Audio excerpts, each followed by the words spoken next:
दराज पर ऑर्डर आ गया, लेकिन अब इसको किस तरह से फुलफ़िल कर लेना है। आइए आज मैं आपको सिखा देता हूँ कि आपने दराज पर अपना पहला ऑर्डर किस तरह से फुलफ़िल कर लेना है। किस तरह से आपने इसका OB, इसका शिपिंग लेबल, इसका इनवॉइस प्रिंट कर लेना है और फिर किस तरह से आपने इसको कस्टमर तक डिलीवर कर लेना है। सारी की सारी कहानी आज की इस वीडियो में मैं आपको ज़ुबानी सिखाऊंगा और मैं आपको एक टिप दूंगा कि किस तरह आप दराज के पेनल्टी से भी बच सकते हैं। तो मैं हूं हबीबुर रहमान और आप देख रहे हैं मेरा यूट्यूब चैनल फ्यूचर वाला।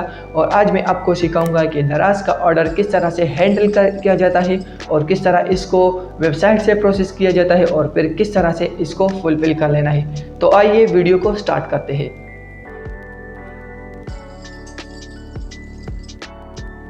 अगर आपको दराज पर ऑर्डर आया है तो पहले अपने वेबसाइट पर आना है और फिर इसके बाद आपने इसको प्रोसेस कर लेना है। तो सबसे पहले हम वेबसाइट पर जाते हैं और मैं आपको स्क्रीन पर लेके जाता हूँ, जहाँ पर मैं आपको डिटेल और स्टेप बाय स्टेप में सिखाऊंगा कि किस तरह कर लेना है। और फिर आपने इस पार्सल को पैक करके अपने रेडी टू शिप कर लेना है। इसका मतलब है कि आप इस पार्सल आपने तैयार किया है और आप किसी TCS या दराज के हीरोज़ को इसको देने वाले हैं या हब पर ड्रॉप करते हैं। तो फिर आप दराज वालों को वो हैंड ओवर करते हैं और फिर आपका ऑर्डर शिपिंग में चला जाता है और फिर जब कस्टमर को डिलीवर हो जाते हैं तो आपको पेमेंट मिलती है। तो चलते हैं स्क्रीन की तरफ, वहाँ पर मैं आपको सिखा देता हूँ। सबसे पहले आपने अपना दराज स्टोर ओपन कर लेना है और यहाँ पर आपने फिर ऑर्डर्स एंड रिव्यू में आना है और यहाँ पर ऑर्डर्स पर क्लिक कर लेना है। इसके बाद आपके साथ ये वाला पेज होगा। तो आपने देख लेना है कि मुझे कौन से ऑर्डर आए हैं। लेट सपोज़ मुझे 4 ऑर्डर आए हैं, मैं इस वाले ऑर्डर को प्रोसेस करूँगा। सबसे पहले अगर आप चाहें तो आप इन चारों को सेलेक्ट कर सकते हैं, लेकिन मैं इस वाले ऑर्डर को प्रोसेस करता हूँ। तो मैंने इसको सेलेक्ट किया और यहाँ पर पैक एंड प्रिंट पर क्लिक किया। इसके बाद यहाँ पर आपने invoice, mini paste and pack list, OB, pull info, इन सब को प्रिंट कर लेना है। आपने शिप एंड प्रिंट पर नहीं क्लिक करना, आपने प्रिंट ओनली पर क्लिक कर लेना है। मैंने इसको प्रिंट किया तो ये मेरे साथ न्यू टैब में ओपन हुआ और ये इस ऑर्डर का इनवॉइस है। अब यहाँ पर आप इसको PDF में सेव कर सकते हैं। यहाँ पर सिंपल आपने सेव एज PDF कर लेना है और सेव पर क्लिक कर लेना है।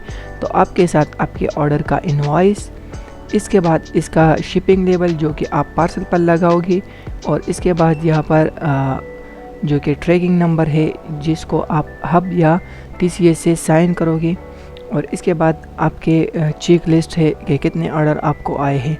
तो आपने इसको सेव कर लेना है।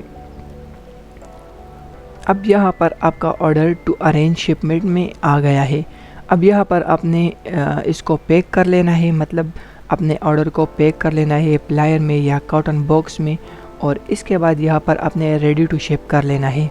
ठीक है, अदरवाइज़ आपने रेडी टू शिप नहीं करना अगर आपने इसका शिपमेंट अरेंज नहीं किया। फिर ये ऑर्डर आपका टू हैंड ओवर में चला जाता है। अभी मैंने चूँकि इसको रेडी टू शिप नहीं किया क्योंकि मैंने इसको अभी तैयार नहीं किया।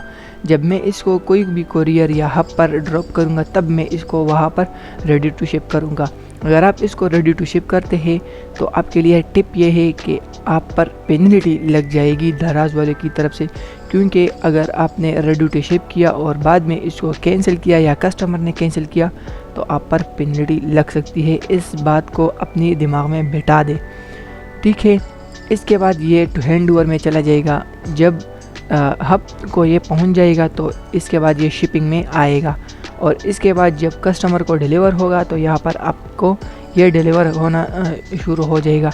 आप अपने ऑर्डर को ट्रैक कर सकते हैं। लॉजिस्टिक स्टेटस यहाँ पर आप देख सकते हैं टाइम के हिसाब से। ठीक है, इसके बाद अगर आपके ऑर्डर की पेड डिलीवरी होती है तो वो आप यहाँ पर देख सकते हैं। कैंसिलेशन आप यहाँ पर देख सकते हैं।